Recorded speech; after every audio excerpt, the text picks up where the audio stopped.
What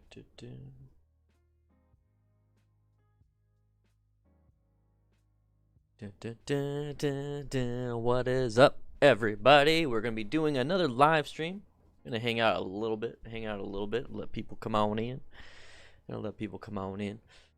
Tomorrow, I'm probably gonna do an early, like noonish stream, depending on what it is I got going on in my life. But yeah.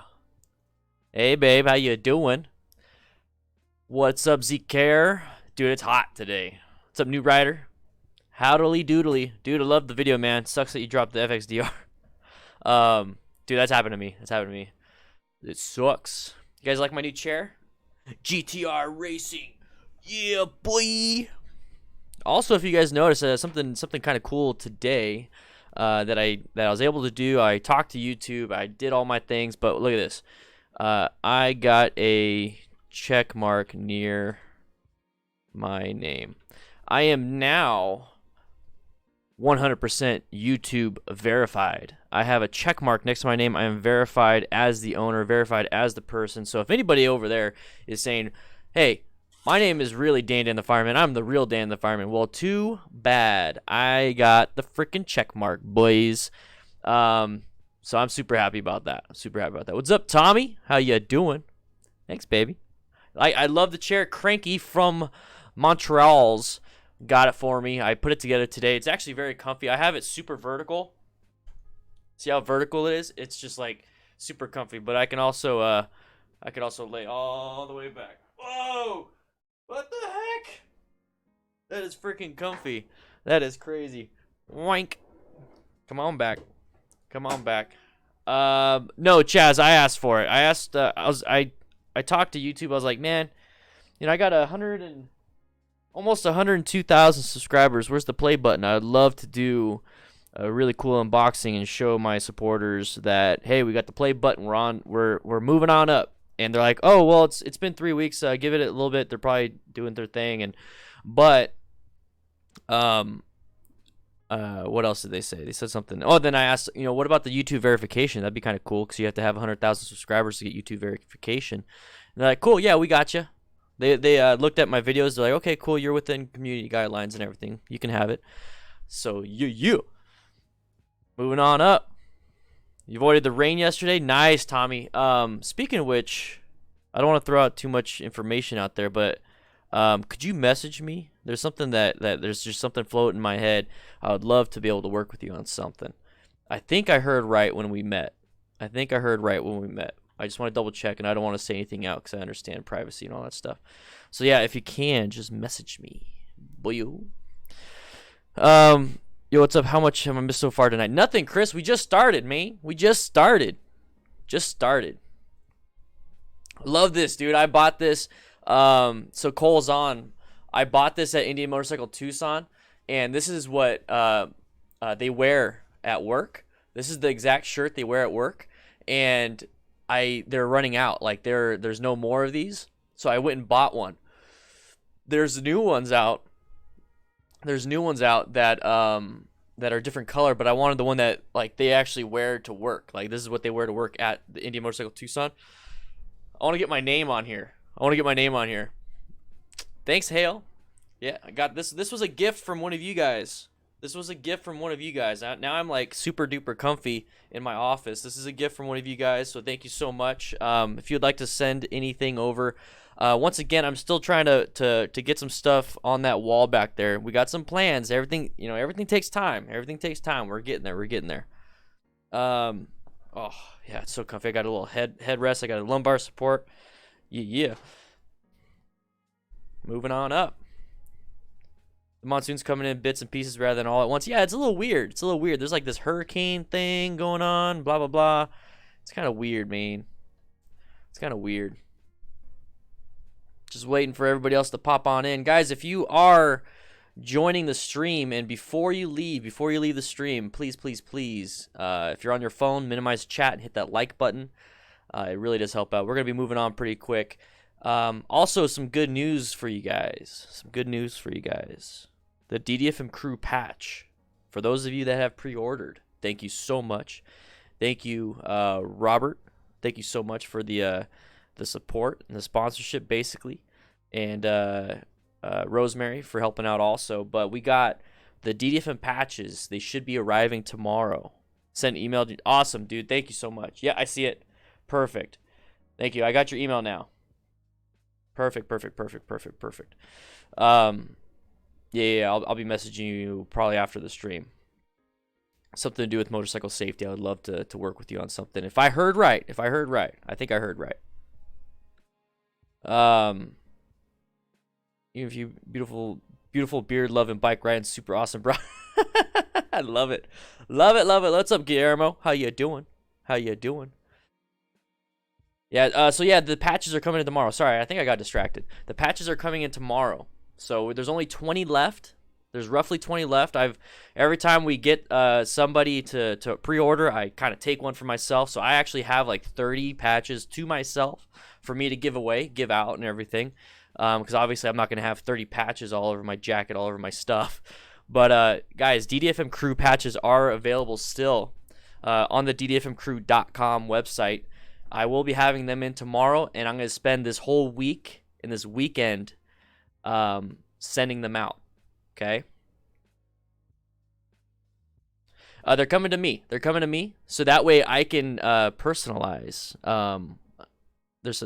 For those that pre-ordered, I forgot to let everybody know. For those that pre-ordered, they get stickers and stuff too. So for those that pre-ordered, and then I'll personalize a few things on there for you guys as a super duper thank you for that. Cannot wait. Also, I got some other interesting things with Get Lowered Cycles. We might be working with a few things here and there. They have Bell just came out with a really awesome helmet for $200. It's Snell rated intermediate oval. It's supposed to be really good. We're working on possibly getting a review out to you guys that way, because I really wanted to get a really good helmet for you guys, like reviewed. The HJC CL17 is still a great helmet. It's $130 Snell rated, but it's a round oval head shape, and I'm an intermediate oval head shape. So even though it's a great price, it wouldn't fit my head shape very well, and it would cause a lot of problems with pressure on the crown of the forehead and everything. So I was looking for a Snell rated helmet that I know that is a good reputable brand. So I'm talking with Get Lowered Cycles, and we're gonna probably be working on the new $200 Bell. I forgot what it's called. I think it's the SRT helmet. And we're going to be working on that. And then I'm going to be working with them on possibly getting like the DDFM like recommended gear list. You know what I mean? Or DDFM recommended gear list for beginners. Something that's inexpensive but highly safety rated and things that I look for. Because you can buy some really nice like moto jeans for like $300. And then when you look at the specs, it's like they only have knee armor in it. And you're like, what? Or you can find some jeans that are $99. I found some that are $130 from Speed and Strength, I think, which I'm actually going to buy myself. And it comes with knee armor, and it has slots for hip armor, and it has really good abrasion resistance, and it's stretchy. So that's really good for us that fluctuate in weight. And plus, honestly, at the end of the day, stretchy moto jeans, I think that needs to be the new thing, because when you walk around, it's okay not to have stretchy stuff, but obviously if it's like tight or if it's not stretchy and you sit down, it can really mess you up. And then when you're sitting on the bike, it can really cut off circulation. So I think some type of stretchy stuff is really good. What's up, Techno Bobber? How you doing? Zombie Freak 239, I have a double XL head. Got any suggestions for a helmet? There's a lot of helmets out there that offer double XL, but one thing that you need to double check is that if you see, like, let's say you look up and you find a Snell rated helmet, it's a medium, and then you click over to double XL. It might not be Snell rated in double XL, so you want to check the M2015 rating. It's the Snell rating. So go to their website. Let's actually just do that real quick. I'll just do that right now. That's the beauty of live streams. You can do whatever you want. Let me go over here. Let's switch over to this screen, guys. So I'm gonna go to Snell. So the M2015 is the Snell rating. SMF is the place. So the M205 motorcycle helmets. Let's go over here. Let's go ahead and maximize this so we get more room. All right. So you see how XS, small, medium, large, XL is in the Astral X for the Arise. You notice how there's they don't have double XL for Snell, triple XL, but in the Astro IQ there's a double XL and triple XL. So that's kind of what you got to watch out for. So you can actually do a search in here. If you guys didn't know, like, see, here's all the names, like all the letters. So let's see, we want to do Shoei, so we're gonna click S. So Scorpion, Exo, Sadishi, Shoei. So I have the Shoei Hornet X2 up into double XL. It is Snell rated. Okay, so up into double XL. Whoa, what happened here? 1 sec. Sorry, let me get out of that. Their chat is funky monkey. There we go. There we go. What happened there? Chat's better. So the Shoei Hornet X2 is what I have. It's a double XL full face helmet, but that might be a little too much. I don't know your budget. One thing you can do is get an RF 1200. RF 1200 is a little bit less expensive than what I have, and it comes in a double XL, and that's the helmet that Nikki has. It's a great helmet. I love riding with it. I just chose the Shoei Hornet X2 because I like the massive visor that it offers. So that's kind of where I'm at with that. All right, SRT modular. No, I'm the modular I would love to get. So the SRT. So what he's talking about is the Bell SRT. There's I think it's just called the Predator. So the Bell SRT. Let's go ahead and go over here. Let's see. 1 second. I know you guys can't see what I see. I'm just moving some things around. So I got the video ready to go. I don't want to get out of the video accidentally. So we're going to go over here. So this is the Get Lowered Cycles website. Sorry, 1 second. What the heck? What happened to the chat? 1 second. Boom, boom. Shitty chat. Are you acting dumb again?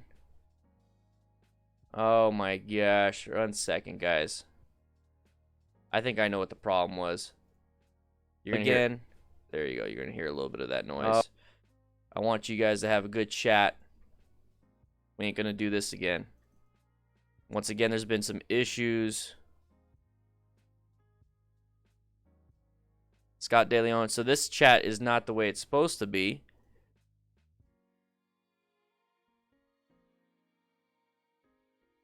There we go. There we go. All right, so we got the Bell SRT helmet. This is the Predator Gloss Copper. I love copper helmets. I really, really do. Or anything copper. Copper is so badass. It's so badass.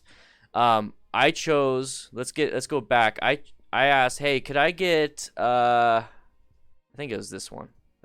Yeah, I chose this one. I like this look. I love this look.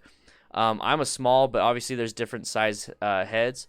But yeah, I love this look of this helmet. I've always wanted a black helmet, but I want some white in it. So the information that you hear is at a $200 price point, you're getting a DOT and Snell approved helmet. Okay, so that's really important. Snell approved. Okay. So the size chart. This is what I'm talking about with the head measurement, guys. This is what I'm talking about with the head measurement.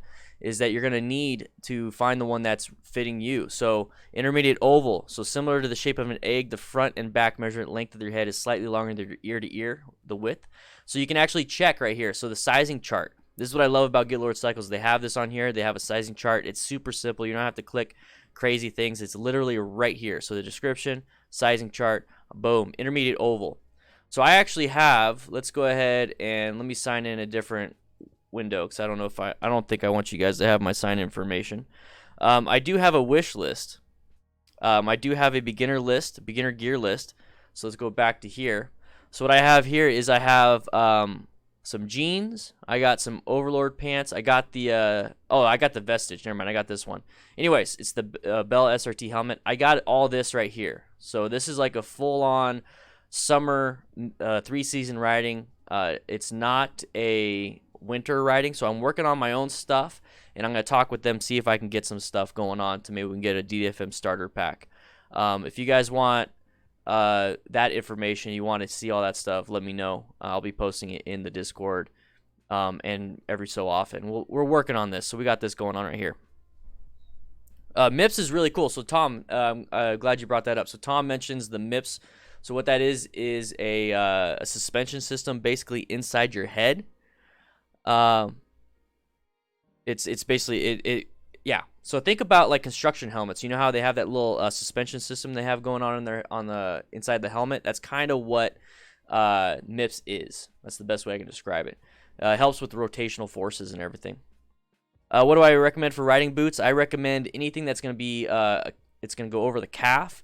Anything that's going to have ankle protection, anything that's going to have shin protection, calf protection, because you're asking about boots. I like my Icon 1000 Elsinore boots. Great. So Snell is a company that does testing. So they are a nonprofit organization that does testing. And there's actually new testing procedures out pretty soon in Europe.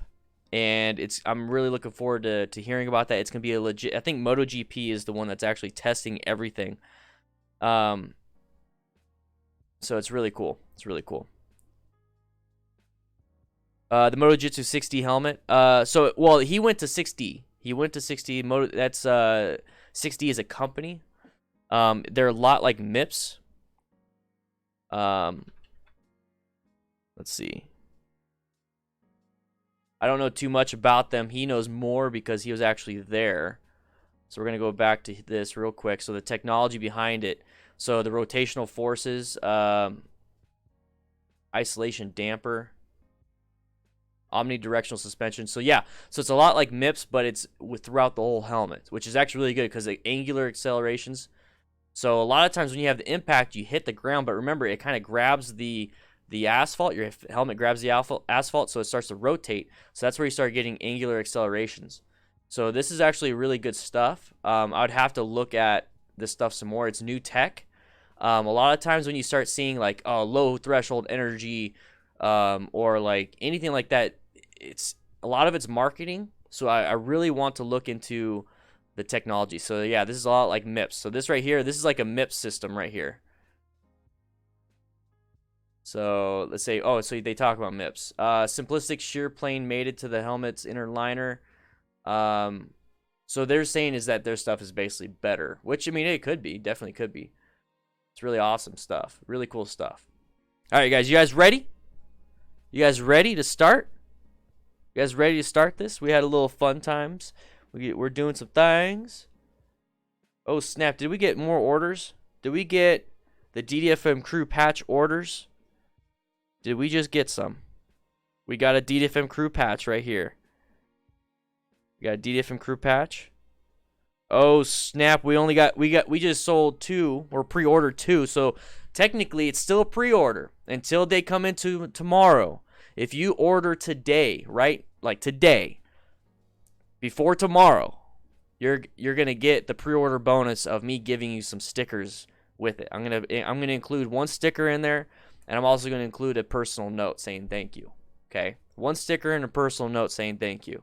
So guys, if you want to swing by ddfmcrew.com, boom, boom, right here, ddfmcrew.com, click the shop, and you click DDFM Crew patch. Boom, DDFM Crew patch. Now this is what it's gonna look like basically. This is what it's gonna look like. It's a 3.5 by 2.85 inch. Okay, today is the last day. It's on sale right now for 20. It's supposed to be 25. Tomorrow morning, I'm gonna increase the price to 25. Okay. If you order today, you're gonna get a sticker and a personal note from me. If you order any other time, you'll just get a personal note from me. That's it. You're not going to get a sticker. You get a free sticker, basically. Or you think about it, it's a $20 sticker with a free patch. How about that? Yeah, I'm buying one. I'm not going to put it on my jacket. Mainly just because I like the, well, you know, screw it. I'm going to do that. I have to find somebody to embroider it to the jacket, or sew it to the jacket. You know, it's Velcro. I'll just, yeah. We're going to work on something. What's up, Carlos? What's up, Carlos? So, yeah, we're going to be starting real soon, guys. Real soon. You guys ready? Okay, when I say real soon, I mean we're going to do it right now. Here we go. Here we go. Here we go. In the back. In case Alvaro takes it too crazy, the other guy falls for him. And then he... Oh, he went down.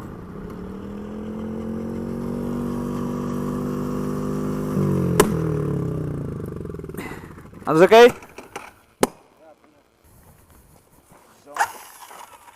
Looks like a fun bike. That looks like a fun bike. All right. So we got very slow speed stuff over here. Kayla, you just saw the ride up Mount Lemon. Awesome. You're gonna like part 2, and then episode 3, which is me going down the mountain. There's some great views. I got some drone footage. I cannot wait to share with you guys. Robert, I think you even said that you liked the cinematic stuff. I might do a little cinematic video. I might do some old school cinematic stuff. Is my video lagging? I don't think it's lagging. It says I have excellent connection on my end. At some point, though, I'm gonna get Gigablast internet from Cox. Right now, I just got the second highest tier. I can't afford the Gigablast right now, but we're gonna do that. Because you know what? These streams are taking off. This is episode, what, 47? 46? This is, what, 46? Oh, my gosh. Oh, my gosh. New rider riding up front. Yeah, Dino Rider. That's another thing, guys. We have a member on Discord, Lucas. Lucas over here did it's very interesting to me. I love this stuff. He did a class. It was like a 101 class. It was a private company where he was riding, they were riding, they did parking lot stuff. It was literally like 101 stuff that I do with Nikki. And once again, I'm always trying to get better and better and better. So I'm asking a bunch of questions, but I would love to do 101 stuff with you guys when I go travel or do something like that. I think it'd be really interesting. Or mainly just use Nikki as the guinea pig and you guys can live vicariously through her. But there's some really cool stuff. Dino Rider, yeah, so I mean, if he swears about him, it's probably good stuff. Snell, I mean, there's EC and Snell, there's pros and cons of each, but we're gonna figure all that out. All right, yeah, so I'm gonna work on that. Let's see, what drone are you using? The DJI, yeah, so Geo California, I think it's CA California. I'm using the DJI Spark. Wait, no, I'm sorry, Mavic Air, DJI Mavic Air. That's the one Matt got me. Matt got me the DJI Mavic Air. It's a great camera, great drone. What is my opinion on 125cc power full enough to carry a pillion? Yeah, it can be. Yeah. It depends on the weight. But you're obviously going to be pushing the limit on that. Group rides, sometimes Z-Care, sometimes. Sharp is another company that is, I think that's UK, or not UK, I'm sorry. Australia, is that Australia? That's their own testing process. It's like DOT, because it's a government entity. I believe that's, correct me if I'm wrong on that. Oh, UK. So it's UK. Okay, yeah. Who's Australia? Maybe they use the same one. But yeah. They do better than DOT. It's just UK government. DOT is US government. US government does a crappy job. Anyways, let's go over this one real quick. Sorry, I get distracted. And then he... Okay, so a little bit too quick on this right here on this turn. Did not counter steer enough. Did not commit to the turn. Did not look where he's going. Body position was all off. Yeah, so let's go back to this one. Back. In case Alvaro takes it too crazy, the other guy falls. It's right here, a little bit going a little bit off roam. And then he puts his foot down. Oh, he went down. Very calm. Went down a little bit. Highly recommend wearing full face mask. And Katrina Wolff with the super chat. S77LOM for passing his test. Wait. Somebody passed? S77LOM. Dan, Nikki, everyone. I passed my test today. Can I get a shout out? Oh, heck yeah. Sorry, dude. Katrina's on it, though. Thank you so much, Katrina. But congrats. Congrats, boy. Boom. Love it. Love the emojis, guys. Love the emojis. Robert over here with the emojis. Bobbi with the emojis. Everyone gives them Tommy with the emojis. Aw, yeah. Heck yeah, boy. Look at that. Love this. Love it. Congrats. Everyone, go get your endorsement. Go do your testing. Take a class. All those things, guys, because it makes a huge difference when it comes to safety. Trident over here with the mustache. Everybody with the mustaches. A lot of new YouTube members, guys. If you'd like to become a YouTube member, that little monetary symbol on the bottom. I think if you're on the chat, if you're chatting right there, it shows like the emoji, the little face, and then there's a little money symbol. You can join up. It's $1.99, and you get all these emojis and a bunch of other stuff. What's up, Cranky? How you doing? You see this? See this, boy? See this right here? Boom, boom. Cranky. SHEA, good luck. Everybody, good luck if you're taking your class this weekend. I love doing live streams on Mondays and then on the weekends because I hear about how you guys are taking your classes. I love it, love it, love it. So he's turning off the bike. That's just the backfire. Don't worry, that's just the backfire. That's okay. It's not blowing up. I forgot. Cranky, I'll probably go after the stream. I'll probably take the car. I'll go after the stream, dude. Thank you so much, man. Appreciate everything you guys do, especially you, man. And it's not even especially everybody. It's just thank you guys. Thank you.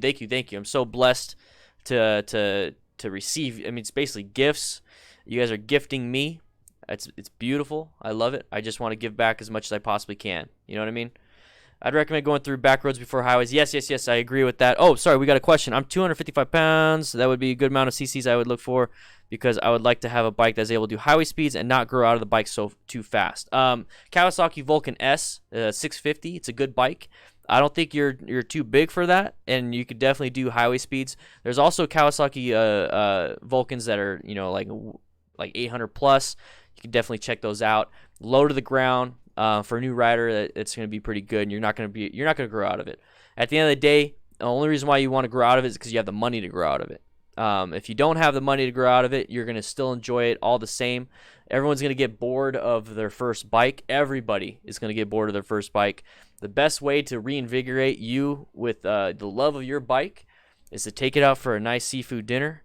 And no, I'm just kidding. To go practice, challenge yourself. The more challenges that you have, the better. So challenge yourself to do some really sharp turn parking lot practice. Challenge yourself to obviously do a bunch of safe stuff, but practice like the manipulation of your bike. I had a greater sense of love for my Harley Sportster when I started doing some parking lot practice and really pushing the limits. So I definitely would do that. Even if you start getting a little bit bored of it, you're going to find a newfound love for that bike. We got chevrons.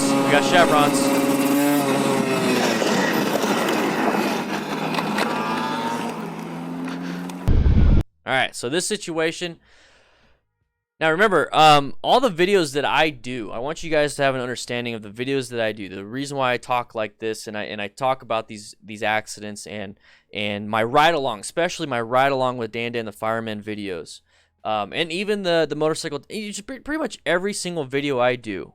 Okay, if you notice the intro, it says helping others become confident riders. At no point am I saying, hey, we're here to be the best riders that can get from A to B and do it as fast as we can safely. I'm not, at no point is any of my stuff saying as fast as we can safely. It's just let's get there safely.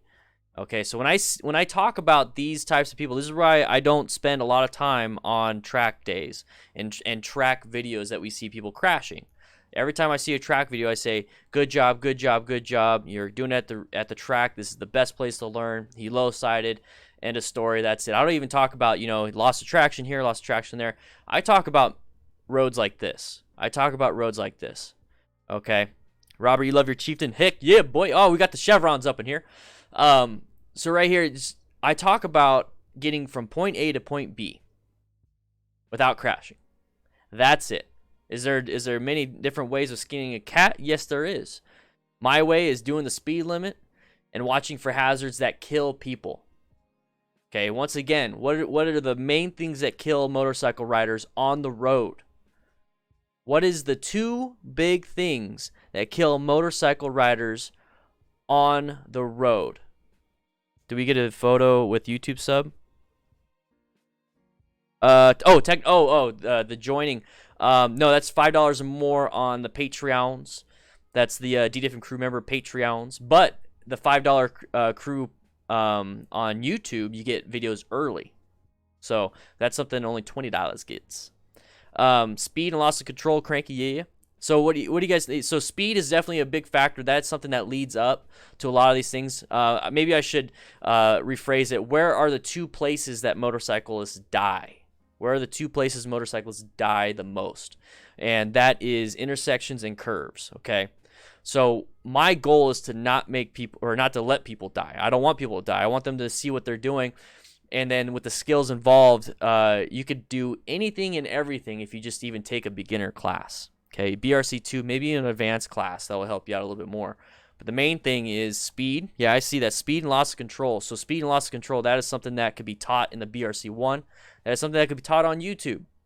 Anything else should be taught in person. Everything else, definitely take a class and to learn it in person. But I could stand in front of you face to face like this and say, this is what you need to do. You need to look out for cars in the road. You need to look out for this. You need to look out for that. But I'm literally standing face to face with you and I'm talking to you. I cannot, you won't understand until you have a visual representation. And that is what we're doing here, is a visual representation of what it is that you should look for and what I see. That's all it is. That's all I'm doing. Okay? That's all I'm doing here. I'm not here teaching anybody to do anything crazy. So if you want to learn crazy stuff, there's other channels out there. But I want you guys to be safe. Point A to point B, getting from home to work, work to your friends, from home to your friends, from going from here to Sturgis. I want you guys to, that's the real life, right? It's the real life. Who here races? Not a lot of us race. Because that's not who I'm talking to. I'm talking to new riders that want to stay safe. Okay? All right. So right here, first and foremost, I cannot see around this corner. It scares it's giving me the heebie-jeebies right now. I cannot see around this corner. What position could he be in that will increase the view? Okay, we talk about outside, inside, outside for the racing and all that stuff. Hitting the apex. Accelerating out of the turn. All these. What I'm looking for right now is the fact that this is a blind turn. So what the heck can I do? I don't care about outside, inside, outside right now. I care about seeing, visual. Deer warning sign also. Yeah, a deer popping out of here, you have 0 reaction time. Move over to position 3. Exactly, Brave Gonzo. Cranky, you're right. Right here. I'd stay off to the right. Now, does that leave me a lot of room off to the shoulder on the right side? No, it doesn't. I really only have 3 escape paths. I have one to the left, one in front of me, and one behind me. I don't have anything to the right. But I'm controlling my speed, making sure I'm not running over debris, and I can see around the corner. Once again, I'm not trying to get around the corner fast. That's not my goal. My goal is not to get around these corners fast. My goal is to make sure that I make it around the corner. Okay? Can't see anything. This guy up front crashed. You see how he went? What was his line? He went outside. He's going inside right here, speeding up, and went back outside. I'm not here to go fast. I'm here to make it up the frickin' mountain. Okay? You notice in my last video I did 35, 40. That's the speed limit. Now, could I have gone a lot faster? Heck yeah, I could have gone a lot faster.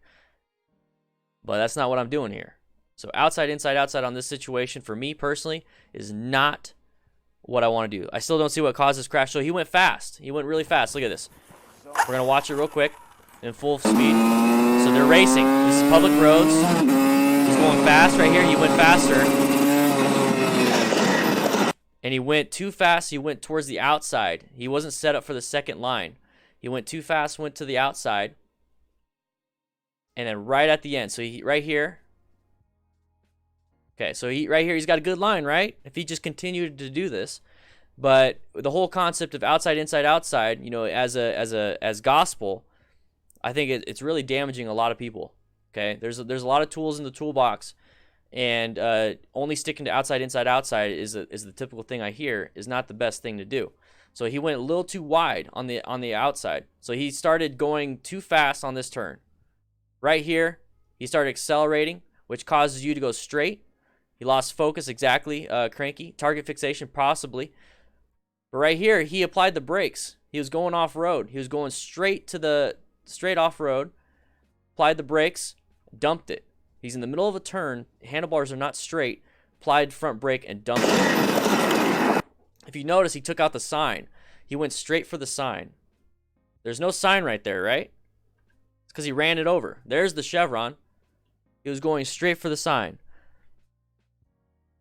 So, body position is a factor too. Okay, yeah. So you need more counter steer, more body pressure. You need trail braking. You need all these advanced techniques if you're going to be taking Ivan Co. Yeah, boy. Heck yeah, man. Heck yeah. Thank you so much for the support. Appreciate it. If you're gonna go fast, here's the thing. If you're gonna go fast, you're gonna need to use every available technique that you can. Okay? Counter steering, body positioning, trail braking, throttle manipulation, clutch manipulation. All these different things just to make a turn. Why is it that complicated? Because we're trying to do something complicated. We're trying to take these turns fast. Is that what I'm here for? I said that again. I'm not here for that. I'm here to get there from point A to point B. So why am I manipulating so many different things with the bike? I mean, I understand, having your vehicle upright and so that way your suspension works, on the way it's supposed to be designed, and your tires also. I get that. I really do. But also, motorcycle tires are designed to be round like that, so they have contact patch all the way around until you start really pushing the limits of your bike. Okay, that's why chicken strips are something not to worry about. So point A to point B as safely as possible. Speed usually plays a role in being unsafe, because now if you add speed, you have to add in all these extra techniques that you only learn from advanced riding classes. And once again, if it's hard for me to convince somebody to take the BRC1 or BRC2, which is way cheaper than advanced classes, then I'm not here. Why am I teaching? Why am I coaching advanced stuff? When in reality, I just want people to be safe. In reality, I just want you to get there point A to point B, so slow it down. Everybody just slow it down when you're riding, especially on curves. I focus on the statistics here. Curves and intersections are the most deadliest places for motorcyclists. And what's one thing that we have control over? Our speed. So let's slow it down on curves. Let's slow it down on intersections. And with more and more and more and more skill, then yeah, let's move on up to a little bit more speed if you really want to. But that's not what I'm here teaching. Okay, if you want to move up to extra speed, there's plenty of other people out there that will give great content. And you can take advanced classes. Total Control 1, Total Control 2, Advanced Riding Clinics, amazing. Advanced Riding Class in MSF, Bike Bonding in MSF, great classes. I'm not teaching that. I'm showing you guys what to look out for, okay?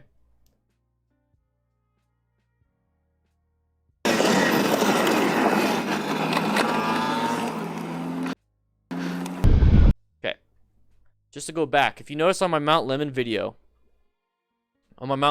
I posted a bunch of signs. Okay, pretty much every sign that was there. So like, switchbacks, I call them squiggles, but it's basically just the little curves up ahead.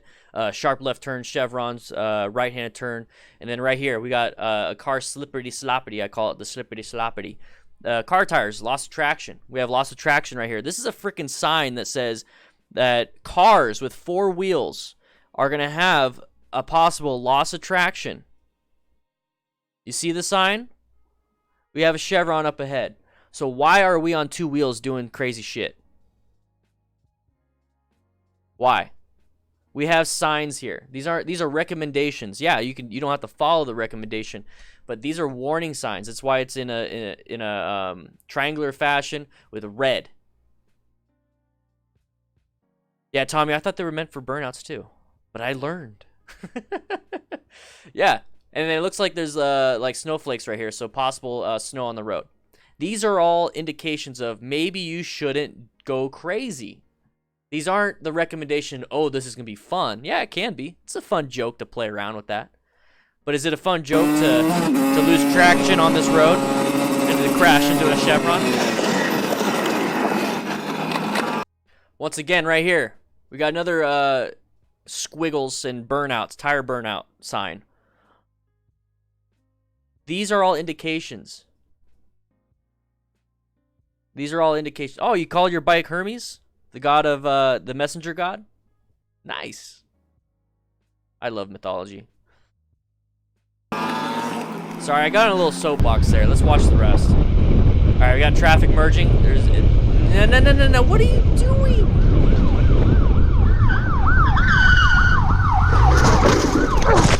Whoa. Whoa. Whew. I've seen this. Could you just move the car up a little bit? I've seen this before while driving an ambulance. I've seen car crashes while driving an ambulance. You okay? I'm good. Sure. Just leave it there for a minute.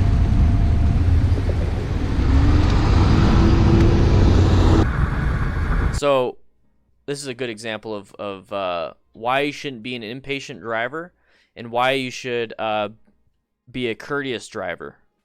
Right here. This is exactly why. Okay. So we got multiple hazards on the road. We got a bunch of roadway users. We also have people that looks like they either skidded, locking up their brakes, or they burnt out during the intersection. Anyways, we have a vehicle on the side of the road with cones set up.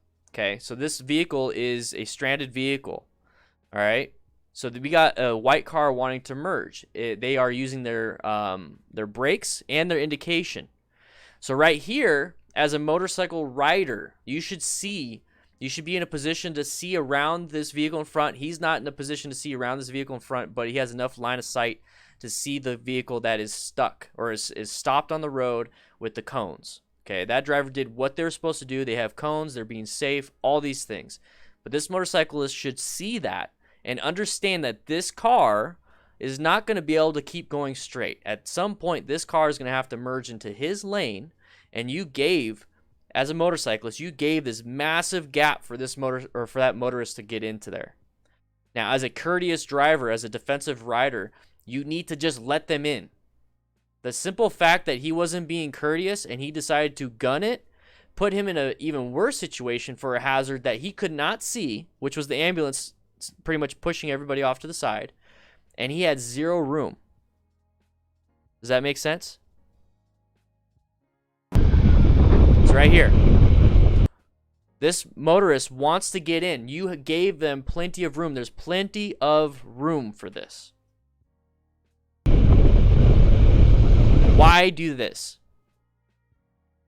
This is what frustrates me. It frustrates me. Because now you put yourself in a situation that you have to react to others in a negative way. You have to accelerate to get out of here. You just put pressure and anxiety into this driver. When you put pressure and anxiety on another driver, they do stupid things. And for all you know, this could be a guy having the worst day of his life. Maybe he just got fired and he's on his way home and he's pissed off. And now you did this to him and now there's a road rage incident. You gotta think like that. Think like that. So now we go up to here. We have brakes. Okay, we have brakes. We have an ambulance up ahead. In this point right here, you can see way ahead. This is perfect, perfect, perfect. So then what does he do? Applies the brakes and swerves. Applies the brakes and swerves. He lost control of his handlebars real quick because he applied too much front brake in a turn. Released it so it straightened up, which was great. He saved himself. But now he's going straight into a curb. How do we go over an object if we have to? How do we go over an object? So if you guys have taken the MSF BRC1, you guys should know this one. It was that piece of wood. How do we go over it? FRC 928, not much, man. Not much. We just started. We're just hanging out. We got the DDFM crew patches available. Straight on, Tommy. Straight on. Lift your butt up a little bit. Sit on the pegs. Relax and stay straight. Go over it. Straight up. So what happens here is he goes to the side of it. This can also play in monorails, train tracks, all those things, tar snakes. You want to go over it as straight as possible. Commit to it. A lot of the things that you do on a motorcycle is commit to what you're doing. Okay. So right here, he's trying his best not to go over the curb. He's trying to brake before the curb. But at this point, you got to commit to it. At this point, you just put yourself in a bad situation. You got to commit to it. You're being pushed out of the way by this guy right here. You're not going to be able to swerve into this little gap right here. There's nothing you can do. He never committed to it. He's at an angle, very sharp angle. Okay, very, very, very sharp angle, which causes him to lose traction and drop his bike. If he just kind of committed to it, it's like, screw it, man. I'm in a bad spot. I got to do it now. I got to probably break my, or hopefully not crack or dent my rims, but I got to jump this curb. You should go straight up on it if you can. But he didn't. Causes it to dump into the trash. There's trash right here. Let's go back just a little bit to where we don't have to deal with that. So right here, in this situation, if I see this vehicle up here with the cones and I see this vehicle with the brake lights, I know for a fact because of driver behavior that he's going to want to come into this lane. I have this gap. I'm perfectly fine. I'm going to roll off the throttle, let him in. I've done it many, many, many times on my bike, on my car, all the time. There's no times where like, screw you, I'm going to freaking gun it and get around you. There's no reason to. Once again, point A to point B as safely as possible, not point A to point B as fast as possible. It's as safely as possible. Let him in. Right there, let him in. But we don't, so now we're doing the what if game, like, or the, like, what happens now? Like, if we let him in, there would have been no issue. But now we got to play this other game. So now we got to figure out how to save himself from this. Okay. This right here, everyone's moving over because we got an ambulance driver going crazy. And by crazy, I mean they're going on oncoming traffic. I've done this before. Here's the thing, is an ambulance driver, when they go on oncoming traffic, any type of public safety, fire, police, anything, they're going super slow. If this ambulance driver hits anybody in the oncoming traffic like this, the driver is going to be fined and ticketed, and then the department is going to be sued. So you're supposed to, as an ambulance driver, you're supposed to take this nice and slow. You literally are going slow. So all these people are moving over. Yeah, that's great. As a motorcyclist, I see this person moving over, I'd go left and go around them and then scoot over. There's no point in putting yourself in this situation right here. And if you had to, we have two escape routes right here. We have to the left and go around, or we have this nice driveway that we could just pull into. Just pull into the driveway. Well, Dino Rider, yeah, so the question there. How long did that driver have to see that right there? And that's fine. You know, maybe the driver, everyone should be in this lane. That's perfectly fine. But there's a thing called zipper merging, and I think a lot of the UK people and a lot of the European people understand the zipper merging. That is actually the proper way of merging. And I do it because it releases congestion. One sec, I'm trying to find a zipper merge. By car, there's lane closures. Perhaps nowhere is the need for motorists to come together, better merge, and to play nice. There we go. This is the perfect video. Hopefully I'm not going to get copyright claimed for it. Thing is that there are just two seasons, winter and construction. But no matter where you travel to by car this summer, chances are you're going to run into some road work that requires lane closures. And with record numbers of Americans hitting the highways this year, your safety and sanity will be markedly improved by learning to play nice with other drivers. Perhaps nowhere is the need for motorists to come together better illustrated than the zipper merge. This controversial congestion control maneuver calls for all drivers in slower moving traffic ahead of a lane closure to remain in their respective lanes up until the merge point, then take turns moving through the continuing lane one by one in an orderly fashion, coming together like the teeth of a zipper. Loved by some and loathed by others, the controversial zipper merge plays right into each individual driver's sense of fairness, with many seeing drivers who continue in the ending lane right up until the last moment as entitled jerks who should have gotten over 2 miles back. Researchers note that everyone moving over into the continuing lane in advance simply doubles the length of that single line of cars, while potentially miles of perfectly good asphalt go unused. Not to mention the brake tapping induced slowdown caused by early mergers. In the growing number of states where the zipper is encouraged, signage instructing drivers to stay in their lane up to the merge point help take the pressure off those in the closing lane, maybe sparing them some side-eye, obscene gestures, or even other drivers playing lane cop by straddling the line to block other cars from passing. But the real keys to keeping traffic flowing through a pinch point are awareness and collaboration with your fellow traveler. Keep in mind that a little cooperation goes a long way, faster, and getting through the zipper merge will be a snap. That's zipper merging. So this guy is applying zipper merging technologies to get this done, and I highly agree with that. Zipper merging is the way to go. It's done all over the world, just like lane filtering on motorcycles is done all over the world. But in the United States, for some reason, we have this thing of shouldn't be doing that. This is a good opportunity to do that. Yeah, Kris, it is an overload of information, but what's the one thing that could have helped with this is to not, oops, wrong screen, is to not to do this right here. To gun it around him. Now you put yourself in a position where you have to pay attention to this. Whenever you do like the straight line weave, okay? When you do the straight line weave and all these different things, is that if you mess up the first time, you're going around that cone and then trying to go around the other cone. If you go too fast, you mess up that first one. Towards the end of that weave, you're going to be way off base. So remember, the first initial movement, the first initial action plays a huge role in the rest of your actions and movements. So him swerving around this, not swerving, I'm sorry, he was speeding up around this vehicle this close to this motorcyclist, put him in a bad position for what's coming up next. So every decision you have isn't just that single decision and now it's off to the next one. You put yourself in a new position to where now you have to deal with something else in a worse position that you're already at.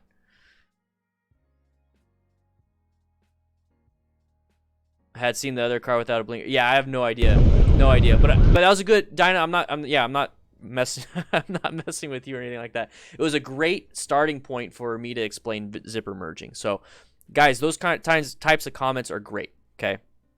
Don't worry about that. It let me explain zipper merging. You guys are feeding me content to talk about, basically. I love it. I love it, love it, love it. Yeah. Should have seen the other cars with the cones. All right, to go back to, can you see the rider's mirror? Did he take off the time to flip off the car? I have no idea. Did he? Did he flip off the car? I'm going to take a look at his mirror. No, he didn't flip anybody off.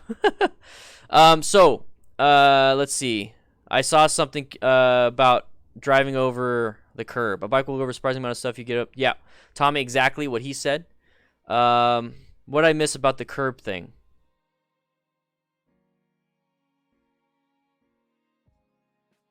Spencer, your floorboards? You might want to check them out, man. You want to check out your floorboards. Oh.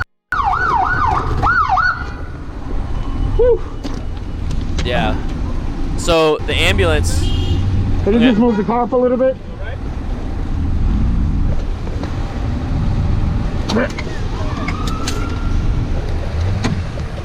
So the ambulance in this situation realizes that there was an accident, possibly caused by them. So they're also being concerned because you also see how the lanes have opened for the ambulance to go.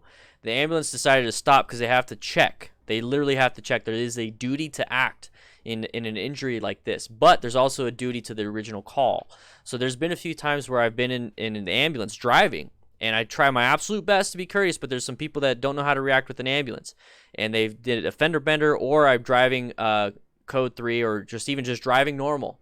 On my way to a call, and I see like stranded motorist, or I see somebody that was possibly in an accident, I would have to do what this guy does and ask, are you sure you're okay?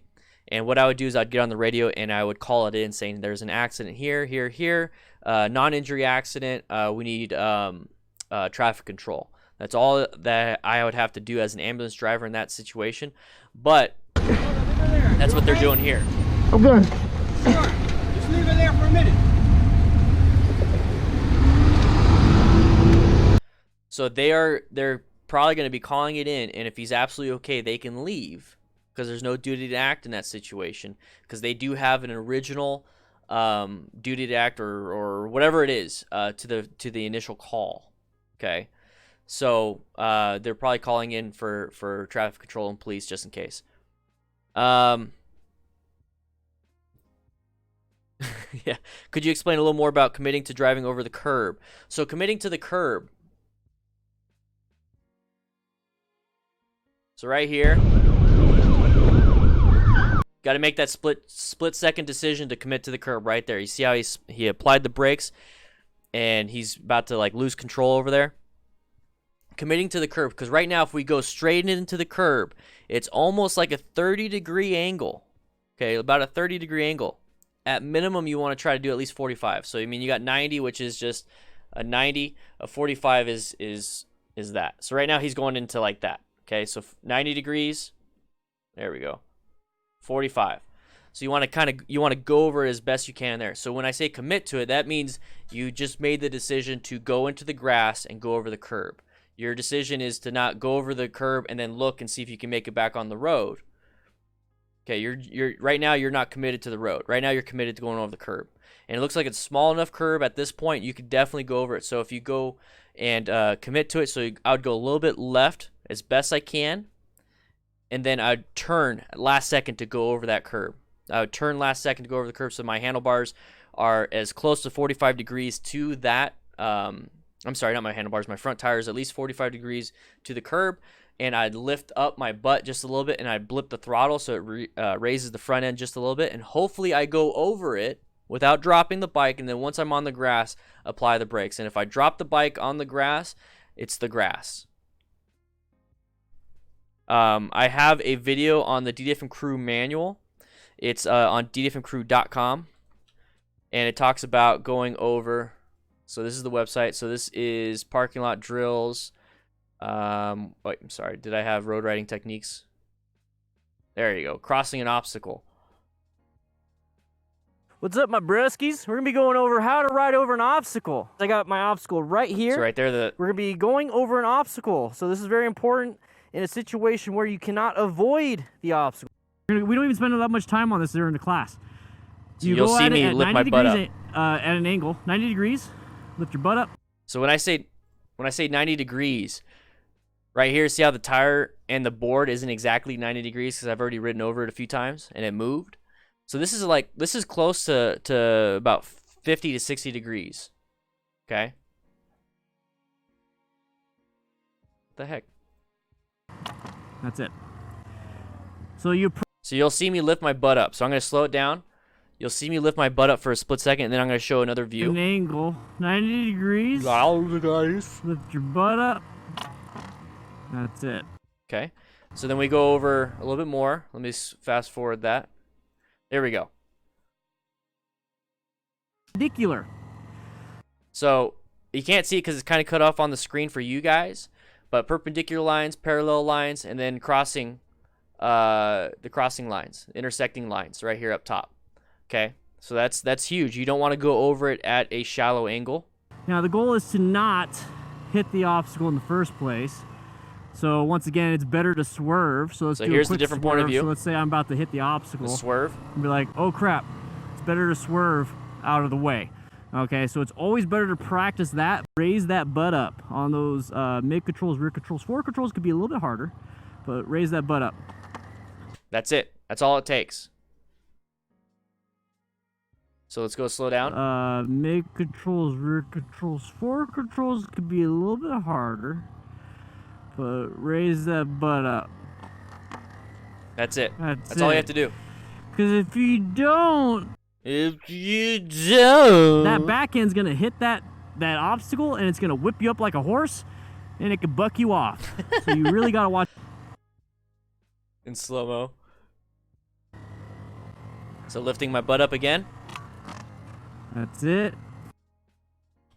And there's the drone. So some of you guys were asking about the drone. There's the drone floating in the air right there. And that's just a simple piece of 2x4, okay? It's not right at split second, but I'm gonna tell you what, there's so many times where I've forgotten to do that. That's it. And I got all this stuff on my DDFM Crew website. Once again, with the shop, there's only two things in there, is the beginner motorcycle rider guide and the DDFM Crew patch. Okay, so we got parking lot training, we got at-home training. I'm going to be adding more and more the more I learn.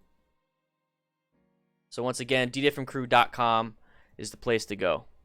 And I don't know why it does that. It says A. Let's remove that. That's not what I posted. Let's go to here. Once again, YouTube is acting funky monkey. So ddfmcrew.com is the way to go.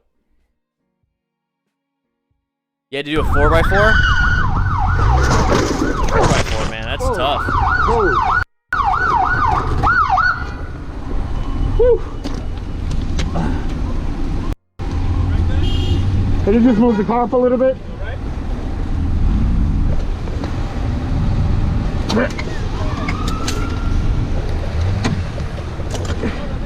You okay? I'm good. Sure. Just leave it there for a minute.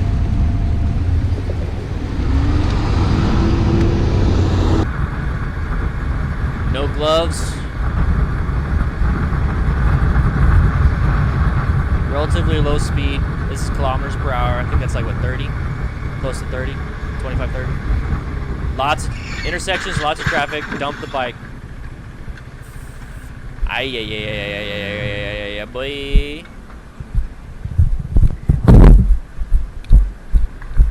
Check him out. His hand. It's bleeding. Sorry, I clicked the button. Alright. Shoes knocked off. I said he's bleeding because there's a little bit of blood splatter right there. And on the ground, you guys probably can't see it, but there's blood. And he's dripping on his right hand. So he definitely needed gear in that situation. Okay. Let's go back just a little bit. So we got him. He's applying the brakes. That's fine. But right now, in his point of view, he cannot see around this van. There's nothing to see around this van. He's in a bad spot. Cannot see. Line of sight. Now he decides to switch. Now he can kind of see. This is way too close. This is way too close between motorcyclists. But here's the difference. See how the gap improved? The gap got bigger is because the motorcyclist behind him slowed down. This motorcyclist didn't slow down in time. That right there is all front and rear brake. Dumped it. Front brake. You can apply front brake and rear brake very strongly, but the moment you decide to turn that handlebar because you're like, oh crap, I need to swerve because I'm not stopping in time, if you do that while still applying the front brake, you're going to drop the bike just like this. Okay? You're going to drop the bike just like this if you're applying the brakes and then you swerve at the same time. That's what he did. So we're going to watch this in slow motion. What he does is he's applying the brakes. You hear the squealing, and he's in line, and he's straight. And then last second, he's like, crap, I'm going to hit the car, so I'm going to try to swerve out of the way. But he never took his hand off the brakes. He never took his foot off the brakes. And he caused him to dump the bike.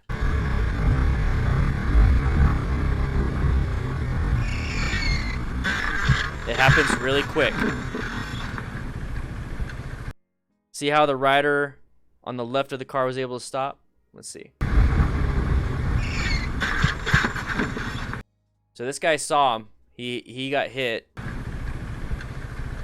So ABS, it could help, but the thing is, the stopping distance isn't really shortened that much.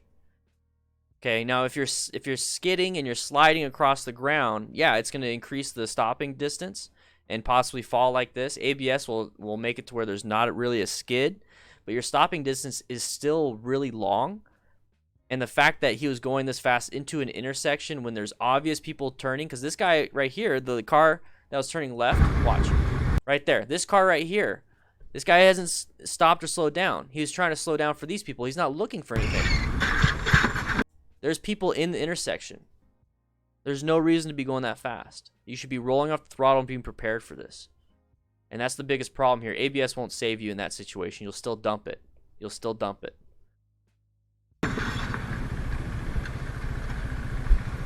So not wearing gear is not a good idea.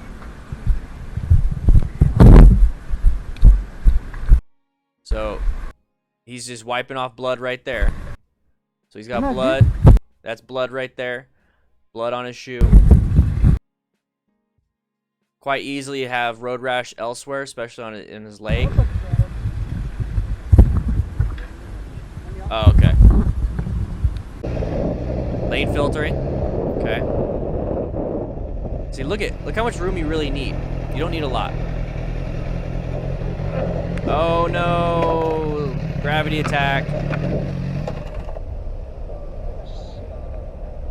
That's a beginner mistake.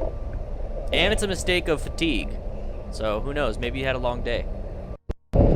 So what happened here, guys? This happens a lot in the MSF. Real quick, I want you guys to see. Look how much room he has. Remember, This isn't like, well, I can lane filter a bunch of stuff if I just have this much room. No, just think. This is how much room you really need for an escape route. Right? This is how much room you need for an escape route. So think about that. There's been on Ride Along with Dan and the Fireman #1 when I got on the interstate, I went off on the shoulder at highway speeds just to show you guys how much room you really have. I've done that on small roads with a very small shoulder to show you how much room you have. You have escape paths that you don't normally have in a car, and lane filtering can be an escape path if needed. So he goes through this like it's not a big deal. So right here what happens is that he goes to a complete stop, possibly not downshifting, either stalled. It doesn't sound like he stalled, but what happened here is that he applied the brakes with the handlebars turned. Handlebars turned. And we show this in the MSF all the time when we apply the front brake, is that if you apply it and it's straight, it'll just bounce back up. If you apply it and you have your handlebars turned, it'll fall down. And this is what happened. It just fell down. He couldn't hold it.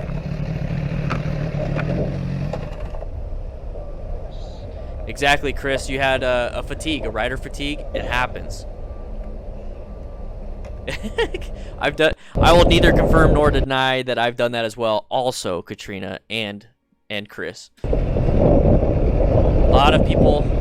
Wait, is this the same guy? HJSCO? Yep, same guy.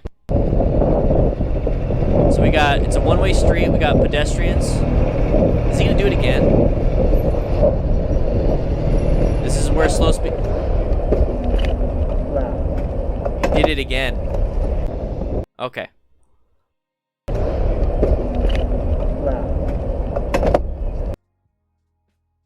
Is this what size BMW is this?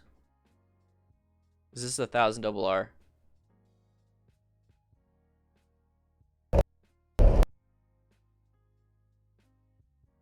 I don't think he was hit on this one. He stalled. And it's the same guy again. Let's see what happens here.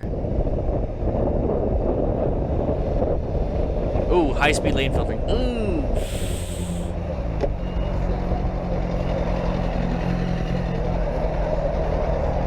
Did he hit him?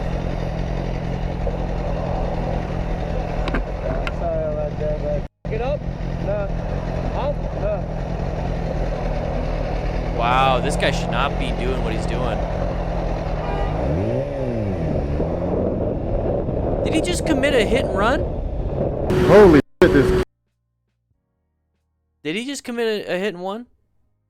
Or hit and one? Hit and run? Biker hits car, nothing happens. Video unavailable. He took it down. He took down his video. Because he just committed... Oh my gosh.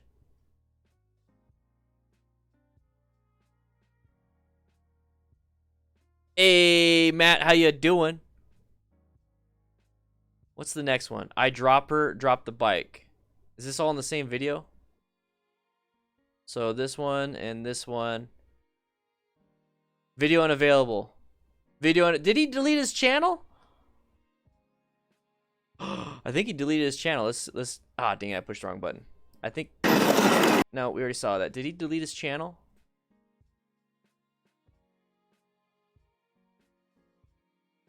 Let's see. So video unavailable. Okay. What about his channel? Is his channel unavailable?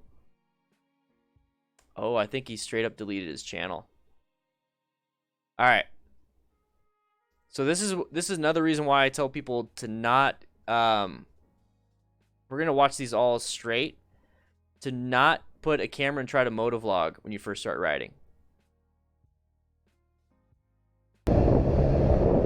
Wow. So this right here, slow speed, turning the handlebars, applying the brakes too hard, dropping the bike.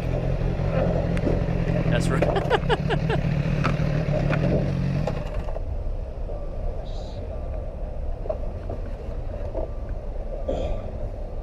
So somebody said it. What did you say it was? What bike? I'm gonna double check because this guy seems to just grabbed a bike. Oh yeah, no, it says RR. BMW S1000RR. Very fast bike. Very fast, strong bike.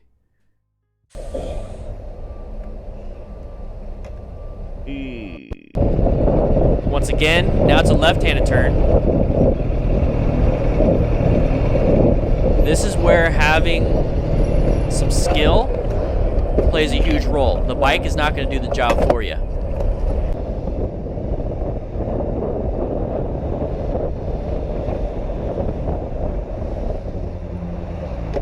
He hit it. I heard it.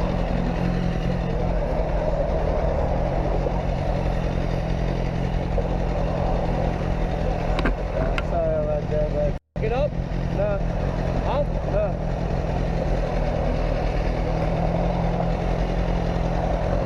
Wow. Wow. Wow, we were. Holy shit, this Cadillac scared the shit out of me. Actually, my GPS is trying to tell me, but I'm gonna catch up this Cadillac real quick. Hold on. Right away, that's I'm a bad probably idea. like 15 minutes away.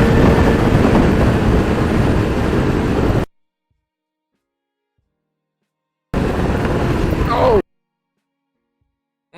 He's dropping. Oh! Oh!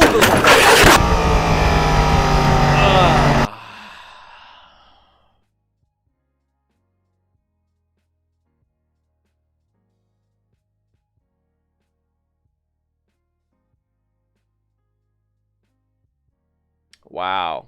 Wow, we were. All right, so what happened here? He explains it. Holy shit, this Cadillac scared the shit out of me. Holy shit, the Cadillac scares the shit out of me. Why are we racing to catch up to him?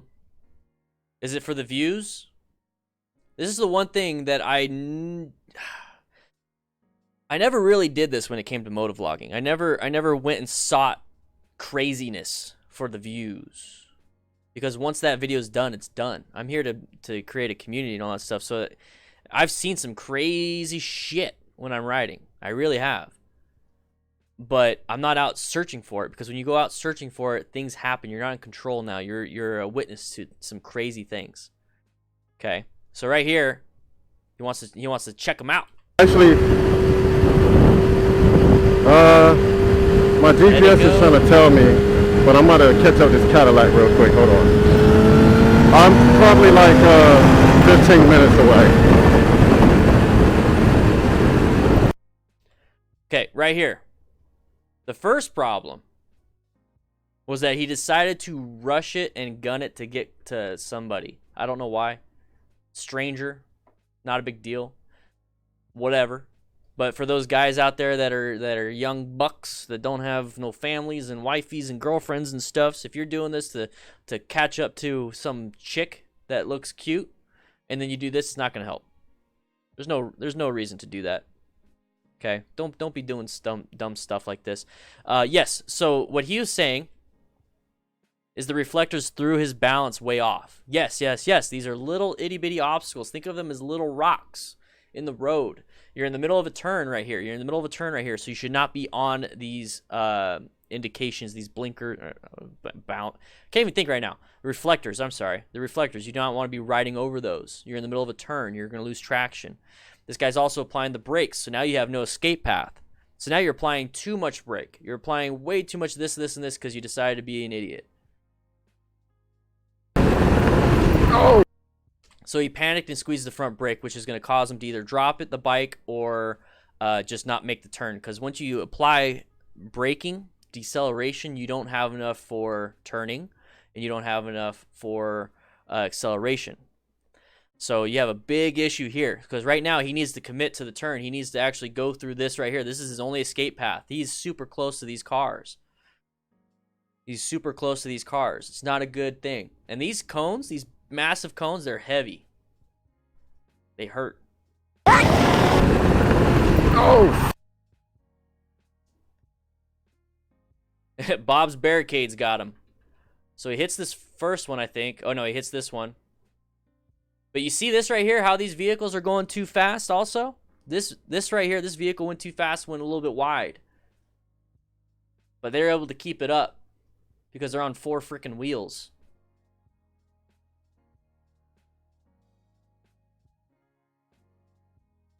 Deletes channel, sells bike. What would be the best way to break in this situation? So we keep thinking about how do we get to, like, how do we break, like, this is a great question. I'm not calling you out or anything. So what can we do in that situation? There's really not much.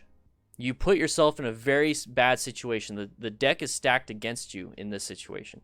You're too fast. You're in the middle of a turn. You lost traction, and there's no escape paths. You are going to crash. You're going to crash. Exactly, Cranky. Avoid the situation. The crash started here. Holy shit. The crash started right here. That is how I look at things. How did the crash start? Not how it ended. How did it start? It started here. This Cadillac scared the shit out of me. Actually, boom, right there. For the views. This Cadillac scared the shit out of me. Well, actually, let's follow. Let's do this. Let's get this on camera. I'm talking to the camera. This is gonna be good. Ego. Exactly, Dinah. My GPS is trying to tell me, but I'm gonna catch up this Cadillac real quick. Hold on.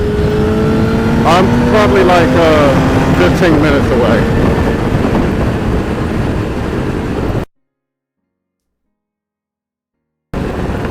Oh. Oh. That's it. That's there. What's up, John? Haven't seen you in a while, man.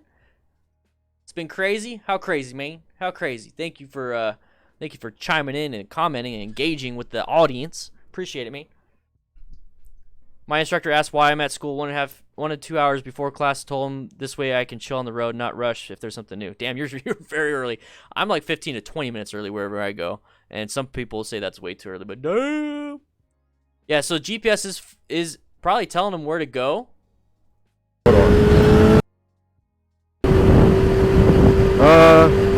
My GPS is trying to tell me. So that's another thing, guys. Thank you for bringing that up. Is that, see all the construction? So we have all this construction. GPS sometimes can't catch up to what construction is doing. So in this situation, you really just got to like ignore the GPS, wait till you get out of construction, and then let the GPS kind of reroute you if it needs to reroute you. That's what I would do in that situation. So let's watch it again, full speed. But I'm gonna catch up this Cadillac real quick. Hold on. I'm probably like 15 minutes away. So first problem, he says second problem was these things. First problem is speeding like crazy. Oh. Okay, maybe. All right, you've been watching The Office. I love that scene. Oh. All right, once again, I talk about when we watch these track videos, they're doing what they're doing. They have skill. They have the necessary precautions. The track is making them wear full gear. They don't have headlights that's it's taped up or turned off or whatever it is. They're in their own groups. All these other things. Okay, so right here, I'm not going to say much about these things. We're going to learn from them, and I just want you guys to understand that if you do anything, if you're pushing 80, 90, 100% of your skill, do it on a track.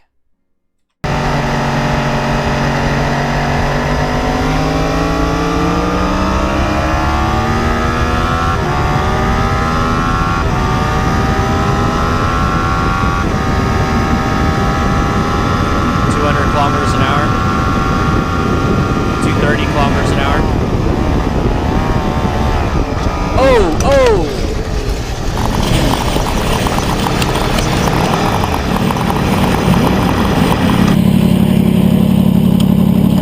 Please show more. I want to see more.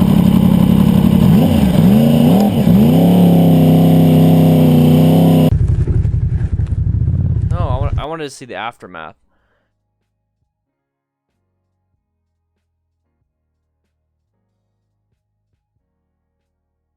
That would be a good question, Matt Miller. That'd be a good question for Motos with Matt if he's still here. That'd be a good topic, or at least a nice little blurb. So what happened here is that he went a little too fast. And by saying too fast, he ran into the back of somebody that was braking. So that's a good view. I'm gonna slow it down. That's a good view of a lot of. What's up, girl? What's up, doggo?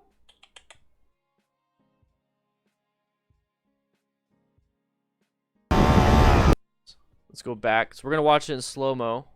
So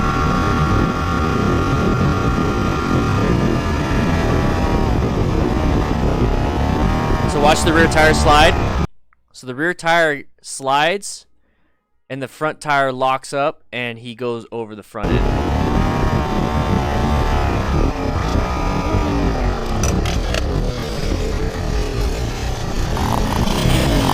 Not much you can do on that one.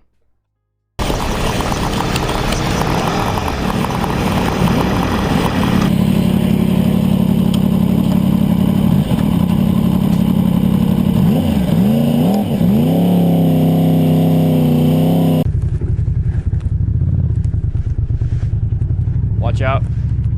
Snow. There's snow, so this could be ice. This could be ice. Careful. Yep.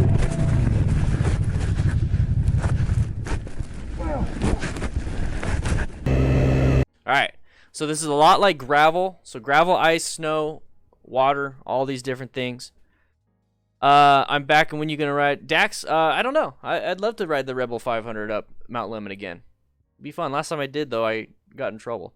Alright. So just like gravel, snow, ice, rain, oil. Oil is really tough, honestly. Oil is like really slippery ice, basically black ice. What you want to do is go over it nice and smooth, as straight as possible. Straight as possible. Maintain balance on your bike as vertically as possible. Have that center of gravity in line with that bike. You really don't want to be, counterweighting a whole bunch, because you want to have as much tire contact patch with the ground. Your tires are designed to push out water, push out snow, push out all those things. That's what the grooves are for. That's why you need to make sure your tires have good tread. But here's the thing. See how far those handlebars are? So if you have your handlebars that much turned in the middle of snow or gravel and all that stuff, unless you're going super slow, there's a good possibility you're going to drop the bike. So try your best to go over as slow as possible. That's true, Dinah. So maybe I'll go next time without. So right there. So there's a big movement to the left. There's a big movement to turn left because he's going straight. Yeah, that's great. He's going straight, but he's going to go into this wall. So he's like, I got to turn. I got to turn. So right here, you'll see. So, right there. Right here. Boom. So the best thing that you could do in this situation, look how much room you have. Look at all this room. You have a blind turn coming right here because of the building. Look at all this room you have. I would go wide and then go in as straight as possible over this wet area. This ground is dry. I would use as much of the dry as I possibly can because once again, we're trying to get from point A to point B as safely as possible. We're not trying to get there as quick as possible. We're trying to get there as safe as possible. So I'd go wide. I'd do a nice S-turn. So nice big S-turn into where I go straight. But you watch him when he goes, he's going to go straight like this, like a typical normal day, which is okay. Right here, this makes me a little nervous because I can't see around this building. I don't know if there's a car speeding or anything. I mean, now, the only way you can kind of tell if there's a car or not, especially at night, is the headlights. There's no headlights, so it seems to be fine. But right here, now he has to make a sharp turn to the left to continue going the way he wants to go. If you went nice and wide, you can be nice and straight over this ice. It's a simple mistake. It's not high speed. Now you just have damaged hard parts, maybe a bruised ego. That's pretty much it. Broken lever, I don't know. Oh, Mark, that's pretty far, man. It's pretty far.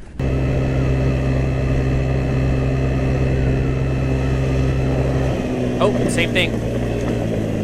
Save it, save it, save it, save it, save it, save it, save it, save it. Ah, damn. Night. Same thing.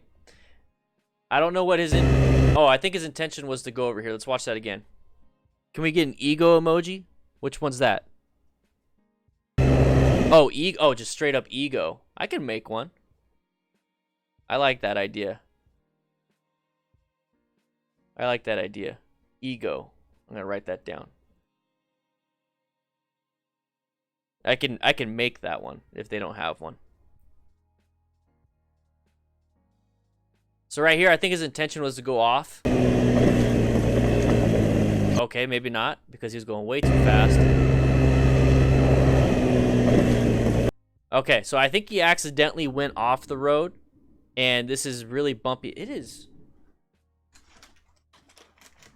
1 second. Oh, it's raining outside. I think after the stream, I might do a riding in the rain video. I think I have everything needed. After the stream, I might ride it. I might go to the PO box, and then on the way there, since it's raining, I'll do a raw DDFM in the rain.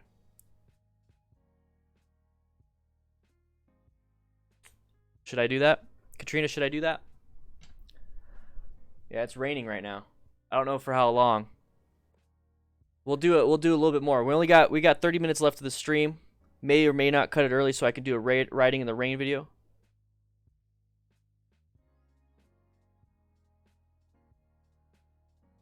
Whoa, I got a lot of notifications. Sorry. No, it'd be good because like it never rains. So I want to get a riding in the rain video. It'd be really cool. I don't know. I have to check. Right here, he went off road. I don't think he meant to. So he transitioned from pavement, wet pavement, to a wet, muddy, bumpy road.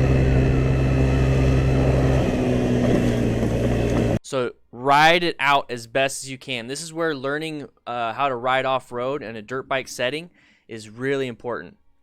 Okay, that way you can understand the loss of traction, you can understand the bumpy, and then you can understand how to deal with it.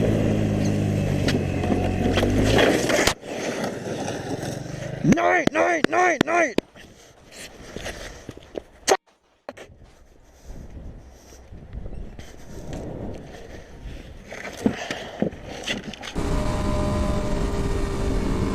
You know what, guys? I think it's perfect for a rain video.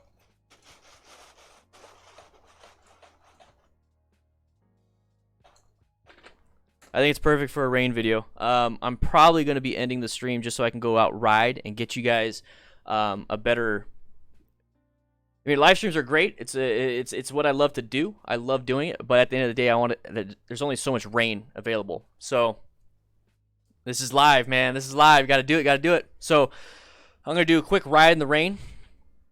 I'm gonna talk about it. A lot of it goes towards loss of traction, all these other things. But I'm gonna go ahead and ride in the rain. Okay, I'm gonna go ride in the rain. But since I'm cutting this video short, whenever I get this video uploaded, it's going to go out early for all YouTube members because I'm cutting this video short. I don't want to cut video shorts for you guys. It's gonna be uploaded for all YouTube members early. So that's $1.99 or more. It's uploaded for all YouTube members early, and it's gonna be uploaded for all patrons early. Okay. Dude, I love the new chair. New chair is badass. So if you want to see this video early, when it's finished and uploaded and everything, be sure you're a YouTube member or a patron member. You're gonna see it early. Okay. So if you want to be a YouTube member, you just click that link right there. Patreon. It's patreon.com/DanandTheFireman. But if you want to have access to everything, remember the Discord is absolutely free. So there's the link to the Discord, everything. It's me. I'm going to ride in the rain. Free motorcycle training, DDFMcrew.com. All the links, everything is to that right there. BeginnerMotorcycleTips.com is the link you want to go for me. Okay? So I'm going to be heading out, guys. I'm going to go ahead and ride in the rain. I'm going to get all my stuff ready. Hopefully it's not going to be too crazy. Okay? So I want you guys to I want you guys to join Discord. Hi, stream buzz. Discord is absolutely free. Okay, Discord is absolutely free. Join the Discord, guys. I'm getting ready.